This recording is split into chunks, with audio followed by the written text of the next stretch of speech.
আমাদের এখানে দেখেন আপনার যে মানে মিন্টু রোডের ডিবি অফিসের সামনে থেকে যে রোডটা গেছে মগবাজারের দিকে, ওখানে সিদ্দিক আপনার প্রাইভেট কার করে যেতেছিল। তো ও একটা স্কুটিকে যখন মেরে দেয়, সিদ্দিক কাজ খুলে তখন স্কুটি অকথ্য ভাষায় যখন আপনার কথা বলতেছিল, ওই মুহূর্তে আমরা হাবিবুল্লাহ মানে ছাত্রদল, আমি সাইফুল ইসলাম, দিদারুল ইসলাম সহ রিয়াজ, জিয়া, তাসমির এবং ওমর, যে ওমর আপনার বৈষম্য আন্দোলনে ওই যে 18 তারিখে পায়ে ওই যে মানে গুলি খেয়ে 70 দূর সে মানে সিএমএসে ছিল।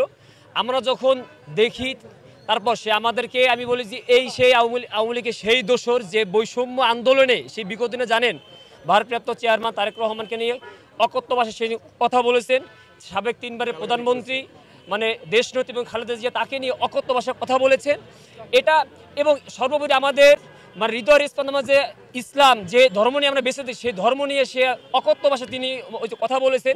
আমি দেখার সাথে সাথে আমার মহানগরের সাধারণ সম্পাদক হান্নান সামি ভাই, তাকে আমি তখন বলি যে ভাই ঠিক আছে, আপনার এই যে ওই যে অভিনেত্রী দালাল এখানে আছে, কি করবো? তখন সে বললো যে ওকে ধরে তুমি থানায় সোপর্দ করো।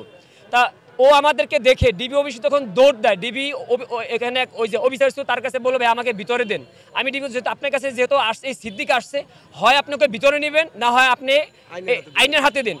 ডিবি তখন সেই ভিতরে নিত, সে ওই যে অখুশি এসে আমাদেরকে বারবার বলতেছিল আপনারা মানে চলে, আমি বলছি না ভাই চলে যাবো না।